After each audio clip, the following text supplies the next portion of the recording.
Hello and welcome to another episode of Portia, Raw and Real, the podcast where we get to go just a little bit deeper with the guests who made you go, say what? On Portia. Thanks for watching the show and thanks for tuning into the podcast. Surely one of those guests who made us lock in was Terrell Carter, actor, singer. He shared this beautiful song, beautiful conversation with fellow actor Julian Horton. But at the end of the show, do you remember this episode? Was talking about a very personal life experience before performing. And we said, let's have a separate conversation about that. So I want to thank you for being willing to open up about the acting career, of course, and Beauty in Black, of course. Right. Varney is Varneying. Right. But you got to go watch that at portiashow.com. This is for you to spend some time talking about where your book, Walking by Faith, came from. Mm-hmm. I mean, no, that's the song. The song is the song. The book is Problem Child. Yes. Forgive me. Tell that's me fine. more. You know, my book is I like to say my story, my mom's story, my story all kind of in a nutshell. But my mom was 11 years old when she had me. She was special needs, one leg amputated at birth, and all her organs, never fully developed. She was just a special baby that they were taking care of. Mm-hmm. And my dad was 26, and he was from the same family, and he was molesting her, and they couldn't tell that she was pregnant because she was always on medication, so she was heavy. Mm. And so during that time, you didn't have what we have now. So they was taking her to the hospital thinking that she had a tumor. And it was me, she was 8.5 months pregnant. May I ask, was your mother verbal? She was, she was, but she was just like always like 4-year-old. Mentally and emotionally, so she could not articulate. Right, especially at that time. As she got older, she turned into maybe a teenager the way that everybody else does. But at that time, she was just, She was a little girl. A little girl. In a little girl's body who's about to give birth. About to give birth. So may I ask, how old were you when your family told you about how you came into this world? They didn't have to. The strange part about my existence with my family and everything was, I had someone ask me in an interview, with a mother like yours and your story and what she's gone through, how do you handle, life like that? I said, well, what was strange? It wasn't my mom.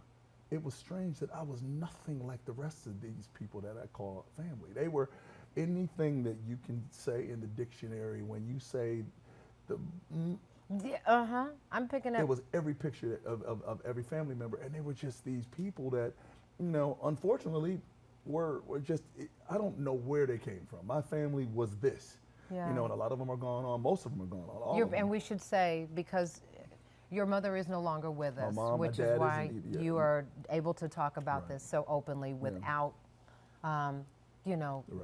violating. Yeah. But it's still, that violation hurts. And how does the little boy who recognizes what happened carry the weight of what happened to his 11-year-old mother? I remember as you guys were growing up together. My mom was more like my sister, and she became my little sister. Shortly, when I realized at 5, I had a girl made a comment online. I don't read many of them because of, people say everything. Yeah. However, she said, well, at 5 years old, he would never understand, how, and I remember it like it was yesterday. When her and I had an argument over a coloring book and some crayons, and she pronounced some of the colors real weird. And I remember it hurt me like I thought, I'm smarter than her. That's what I kept saying to myself. I said, wait, something's wrong. That was the moment that I realized, I said, I gotta be nice to her, and I was always just, they say woke now, and the difference is carrying it when you wake up at 25 and you realize all of these things have happened to you is one thing, but when that's the trauma and the victim. But I think you're just a child or a person in a bad situation when you know all along what's going on. Yeah. When you see, my uncle's molesting and doing their thing. I remember thinking. So nobody, and pardon me for interrupting, I just don't want to forget to ask, your father was never, but he's no longer with us as well, but he was never punished for this. This was not a time, this didn't happen at a time where you called out the family members who were doing these things. You know, growing up in black families years ago, you didn't call out for anything. You didn't call out for help, and you didn't tell your business. So no, not at all. Those experiences, that's the birth story, but it is surely not the whole story of your life experience. What else do we learn about Terrell in this book? The guy everybody's seeing, Mr. Varney, right? Varney from Beauty and Black. But tell us more about what we learn in this. Well, you know, I left home at 16, but this situation was something that I hid. I didn't want anybody to know my story. This weird incestual kind of marriage, you know, rape, and that's how you're, you know, presented to the world. I didn't want anybody to know that, and I thought that what made me Terrell Carter was the singing and the acting, and that drew, you know, I realized my story and my experience on this earth, being who I am today, was shaped and molded because that happened to me. That's what I am, you know, healing and being healed and healing other people with my story, with what, you know, I've been able to just feel you right where you are because of it. So it still takes, and as someone who has survived childhood trauma, right, we recognize that it takes some time to get to the point where you're acknowledging it, but then verbalizing it, putting in a book. You clearly wanted to talk about it and share. What was the point for you where you said, and let me put it on paper? Because I think you wrote this book in just 3 months. Yeah, I shared it with somebody, and this lady just started crying. And then, you know, I had said it to someone else, just randomly. You know, we were just talking, and I told her my story. She was like, "Are you serious? My God, that just helped me." You know, and you became, and I realized. You became this in spite. Yes, that's the connection point, isn't absolutely. it? Helping. And also, I was at a point where I realized, for me, you know, my trauma and all of that stuff. At some point, you have to say, "So what?" You have to.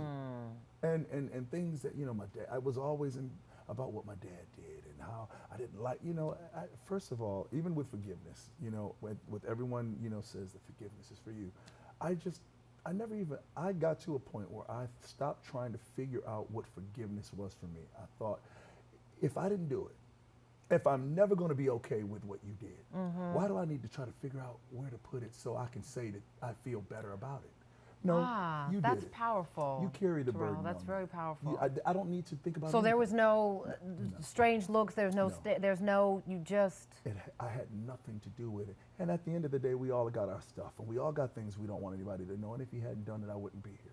If he hadn't been, if he had been the father that, you know, the traditional father, but you weren't. So life is how you look at it. Thank you for not showing me how to treat a woman. Do this. I had to find out by myself. Thank you. Thank you. And find out the way, the right way. And there's nothing in life now that I can't handle because of what I've had to go through. And this is coming from a whole grown man who left home at 16. When most of us think about what our 16-year-old sons and daughters are doing, we can't imagine them packing up luggage and leaving home. Yeah. Well, I had nothing else to lose. Nothing to lose. Were you in school? I was in school. I graduated from high school early. Oh. And when I graduated from high school, I looked on the back of an album, and it was one of the Winans. And I said, I saw their manager's number, and I just sang to this man in the phone and said, if you're going to produce me, I want to do music. And I ended up going to Detroit and to work with this guy. And I went to Marvin Winans' church, and Fred Hammond was there, and I sang. Can we talk about the power of the 16-year-old who looks on the back of that the phone number is still available, right? On the album. Like, that's even a thing. On the CD. Right, you know, so that lets you know. But yeah, so that's what happened, and that's how I got out of Buffalo. And he said, yeah, I'm producing. It just so happens that he was, but Fred Hammond actually saw me, and he was starting this group called Radical for Christ. And he was like, nah, I want you to sing with me. I never looked back. Never looked back, and I was with him for 4 years. Yeah. Wow. And you end up working with Quincy Jones. Quincy Jones. I grew up with somebody who was older than me, but Stevie J from Love and Hip Hop. He's from Buffalo as well, in Rochester. Ah, okay, so he was like my childhood friend, and he was working with Jodeci, and we were on tour with Kirk Franklin, Yolanda Adams, and Fred Hammond. P. Diddy and Stevie came to the show. I sang, and Stevie's like, "Come, Terrell, let's produce, let's do some stuff." So that's how I started doing R&B. That was my turning point to get under Quincy Jones through Stevie J. Yeah, so did you think, okay, I'm going to just keep singing, or how did we end up seeing you in stage plays with Tyler Perry? It's funny, my grandmother and I, we still had a great connection. And she was like, you're like Forrest Gump. You know how he was just always in the right place? Yes. And always, What a people, great I met a girl who analogy, sounded like the Clark sisters, and I love the Clark sisters. So this girl, she was in Detroit. So once I left, the same promoter was the promoter that did Tyler Perry plays. Okay. And I get a call after 4 years, and this girl says, Terrell, you know, there's this new guy who's doing these plays, and they're looking for a guy that can sing all the time. You know, can you do this? And it was the same girl from back when I was in Detroit with Fred Hammond. Yeah, and she's the one who plays my wife in Medea's Class of Union, Pam Taylor. Right. So I get there, and then that's when I run into Tamla and David Mann, who I had been on tour with because they were with Kirk Franklin when I was with Fred Hammond. And so it just all. It seems like God always put the right people, and that's what God does, right? Yeah. But sometimes we miss the sign. Yeah. You stayed ready, so you didn't have to get ready, but God sure did bless you with a lot of people. God ordained my steps before I was born. Before I was born. I had to be. There's no other explanation for me but God. And that's why I like writing the story, even saying that I'll step down into a dark cellar where I can only see the one stair, and I know that there'll be stairs there. That's what faith is, Absolutely. right? Knowing that there's going to be something for you to stand on. I want to get to when you knew that acting was also like, okay, I really, really like this too, but that you could sing in and act, right? Because not everybody can do that. And then we get Father, Can You Hear Me? One scene, and it blows everyone away. Let's talk about. For us, it feels like that's when it was a pow moment. But was that for you, the response to? It was. I was just a singer. And so Tyler Perry, doing the Tyler Perry plays, is what kind of did the acting. But when I did the movie, Diary of a Mad Black Woman, and even though I was just playing the preacher part, you know, that song, the movie was #1, but the song was #1. Yeah. And just seeing that, I was like thinking to myself, not only am I a singer, but now I want to try myself in the acting thing. And that was actually when I left the whole Tyler Perry umbrella for a while and got on Empire. Right. Thank you. Thank you, because 52 is 52, and I almost forgot Empire. Because that's a different, you know, it's different. Let's talk about the difference. And do you have is it something that comes out of you in film versus TV? What's that like? You know, it was just the transition from starting, first of all, the transition from theater to TV. You know, I'm already 6'5". You got that audience. Yeah, but I'm 6'5" and I'm a bigger guy, you know, and so and I'm like this. And the first day, the director was like, dude, you got to calm down. Because it's, you know, in theater, everything's big. In TV, everything's subtle. And that was hard. Yo, that was a lot. That's interesting, because I don't think of. Yeah. Wow, thank you for that. Yes, and my movements were so big, and she was like, "You just already expressive." She was like, I said, "Right." So my first bring it day down, on but how does a 6'5" brother bring it down? How do you bring it down? And everybody was smaller than me, you know. So, it was good though, but it was my learning experience. And just like, as you said, when I left home at 16, I just did this maybe 3 years ago. You know how sometimes you'll be doing contracts and you're doing deals in your life now? Yeah. And I'm like, I wonder if they'll like this music, or I wonder if they like this. And I said, you know what I need to get back to? That 16-year-old that walked out the door and never even thought for a moment I wouldn't be a singer. I never crossed my mind to say, wonder if this is gonna work. It's just gonna work because I'm leaving all this behind. So whatever is in front of me has got to be better. Right. So I'm at that point now with life and things and people and my jobs. You know, it's like whatever. This is the way it should be. If I don't get that, there's a reason. If I get that, there's a reason. You know? So I've got to ask you, how do you like playing Varney? Because now that I hear what you say, you small.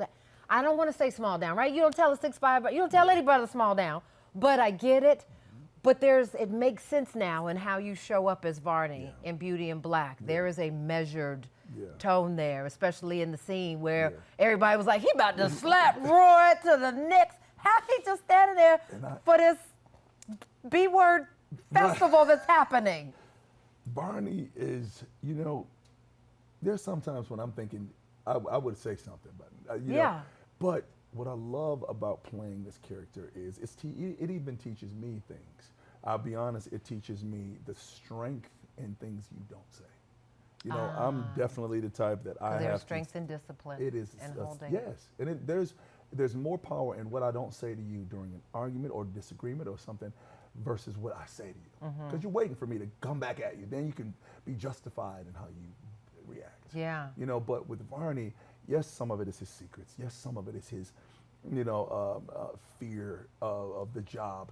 But the conflicted part with this guy is that it's all of those things, but yet at the same time, it's not really none of those things. So I even find, what is it that he's doing here? You know, and I'm glad to be able to play a character that's not the typical LGBTQ character that's going to be the butt of the joke or the guy. You know, he's a big man who's dealing with everyday issues just like everybody else. It's not the gay guy. Yeah. Right. Yeah. It's the man. Right. Who's going through everything that everyone else does. Good Right. point there. The roles that you seek. What is that like for you? What's important for you? What's a non-starter? What's a gotta do this? Right. I'm at a place where I don't have to search for roles to pay the bills anymore. So and that does make a difference. Congratulations. Thank you. Because I know you've worked hard to get to that. Yeah. So I'm at a place now where I'm doing a lot of the things that I want to do, and being able to play characters. Also, not just not 100%, but the networks listen enough for me to at least have a conversation to say, can I do this? You know, because we all are, have somebody to answer to. Right. However, I'm at a place now where they've trusted you enough to say, hey, you know what? I want to do this way. I want to try this guy like this. And with Tyler, it was great that he opened up and let me just kind of be. I said, I want this guy to be somebody who has he's just a man. I don't want it to be, what is he? No. Let's play it like this. And they allowed me to do things like that. And working under Tyler Perry has always been great for me. Changed my career, not just because it is giving me the platform and exposure, but he changed my performances. When I first started singing in the plays, he was just like, you have a wonderful voice, but if you take them there, you could sing the ABCs the way you are. And he says it's going to work every time. And the next night I did the things that he said, and the way and the expressions and the conviction behind it, and it changes everything. I do everything like that. You do. You got to go check out that episode because you did it in that episode. And speaking of performances, you did perform Walk by Faith. Walk by Faith. And it's beautiful. I wonder, when do you have the time to create as the singer, as the songwriter, when you're so busy on the set? Yeah. How do you pull all of that together? Well, I mean, I will say that I'm blessed, grateful, honored to be doing what I love to do. I wake up in the morning thinking about songs and singing things and writing. So, you keep the artists keep a sketch pad. You keep a writer's. Yeah, and I'm doing a little bit of all of it, And fortunately, we work with Tyler Perry, so we're only shooting 3-4 weeks out of the year for a season. So you get the rest of the year to just write and do music and sing, And like I said, I don't have to do another job right now. This is it. Which this has always been it for me, and even during the times when I had to think about whether it was going to be beans or rice today with no meat. You better tell God the truth has about that. sustained me in this for years, and at a way and a level that it's just unbelievable. May I ask, what is your advice for the person who's trying to figure out, is it beans or rice? Keep going and eat both. Eat the beans, eat the rice, but keep going. If you feel like it's in you to do this, it's in you to do this, and there was never an answer from someone else for me, and I wasn't crazy to where I didn't realize what the level of right and wrong, and but at the same time, I could be in a room full of 200 people and I don't care what you think, I don't care what you say, and that was coming from how I left a family that. Right, like that's all you got? Right, is you got something to say about my that's all you got? Okay, got it, yeah. And I'll say, but I never lied to myself. I always told myself right where reality was, so I never was outside the boundaries of reality. Even if I could win a room with how I operated and I was lying when I was younger, I never lied to me. But I'm telling people, a million no's. My friend Shirley Ralph said to me, she says, you may not be what they're looking for right now, but one day they're going to be looking for this, that same kind of person, the tall man with the this, that, and the other, and that's what's going to win. And so, and like she said, even about herself. And Cheryl Lee Ralph can surely share the lesson in that experience as she walks away with award after award. Right. I think back to the video that was playing in the background on when you were singing, and I think back to the depiction of, right, it's you walking down this road, and it's paying homage to the 16-year-old version of you who did the same. But some folks get it twisted and start trying to make Joe used to walking down a private road. Yeah. Which I thought was funny, by the way. I will say. You did think that? At first, of course, you know, you get like, but then I thought, this is funny. Like, it just is, because when I looked at it and I thought about it, I said, yeah, it looked like I'm coming down the private road. But go ahead. No, because I wanted to speak to that, because when you were talking, I was thinking that that's why you weren't offended when folks were talking, and that's a reference to the show, of course. But for you, this was a reference to the boy, but your ability to tell both stories and see what people were seeing, but still tell the story of the young man who left home at 16. Yes. And we're also in the entertainment business. They're talking. Thank you. Thank you for commenting. Thank you for commenting. Thank you for talking. I've been, there's times in your career where you want them to be talking and nobody talking. Right. So let them talk about something. And that was funny. It's true, but it is what it is. It is what it is. A final thought before we wrap up here. One, I want to make sure that we get a sense of where we can get this book. Yes. But I also want to know the version of who you are right now. Like, it's very comfortable, clear you are comfortable in the skin you are in. But to the younger person who is still trying to cope with the family trauma, with the family dysfunction, and trying to hear the voice of God in the midst of all the noise that they're living in, how do you encourage them to know that this is not how your story ends? Yeah. To the younger person out there, do not throw in the towel. This is not your burden. This is not your trauma. This is not, it's your trauma. It's not your responsibility to carry it. At some point, you just have to say, so what? So yes. But at the same time, it gets better. And you have to believe that. You have to believe that it will get better. It gets better, and you are not the fabric of whatever family you come from. You don't have to be that. A lady told me, God put people in my life that it was always random. Some lady on the bus, or some lady on a train, on a flight or something. And we were talking about my story, and she just looked at me, she says, and I said, well, my dad being who he is, I used to wonder, I'm so much like him. I look so much like him, and I have this personality, even though I didn't grow up with him. I wonder, well, he molested my mom.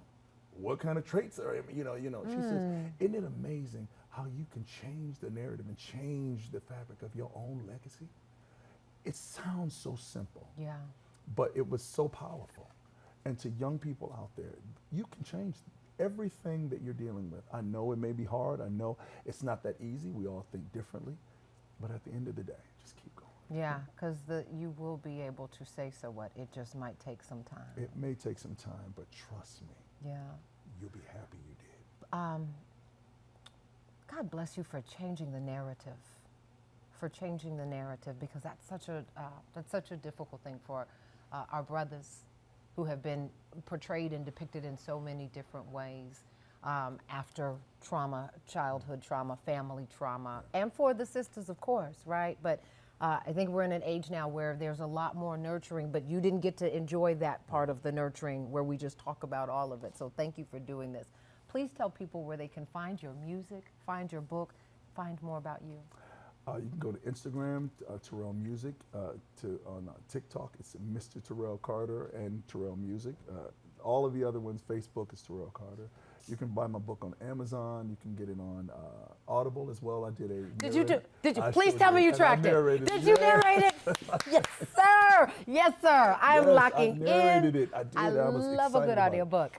It's on Audible, and it's just some funny stuff on there. But yeah. Oh, did you remix it? Because sometimes people will remix the book. I did some things. Oh, I did. I remixed it. I definitely remixed it from the book version because I said things because I was also doing my family members. So I did, being an actor, I did their voices and I did music and I sang. And, your family is okay with this book? Oh, they're all dead. So they're but do the surviving ones? No, they're all dead. No, everyone in this book is gone. My mom, my dad, my grandmother, my cousins, all of them are gone. It's me. And that's the great part about it. Now I pick my family. Absolutely. Yeah. That's heavy. Yeah. Terrell Carter, I cannot thank you enough. Thank you. But I am grateful that God has anointed your steps in such a powerful way. Thank you. People will be healed from hearing your music, hearing your story, reading your book. Watching that episode of the Portia Show. Yes, right? Please. I want you to know, not to cut you off, but I want to thank you for the way that you treated us when we came here, the way that you handled not only us as actors, but men as, my story, the sensitivity of how you spoke to me.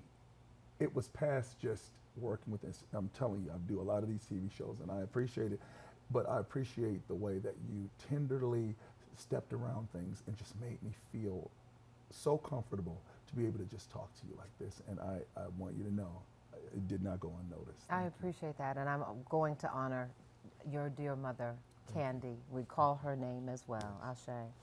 Thank you so much. Yes, thank you. And thank you for tuning into another episode of Portia Raw and Real. This one sticks. This one sticks in a different way. Be sure to tell others about the podcast, Portia Raw and Real, and be sure to tune in. And then if you haven't, go back to PortiaShow.com and check out that episode with Terrell and Julian, a.k.a. Roy and Varney. It was a good one. We'll see you next time.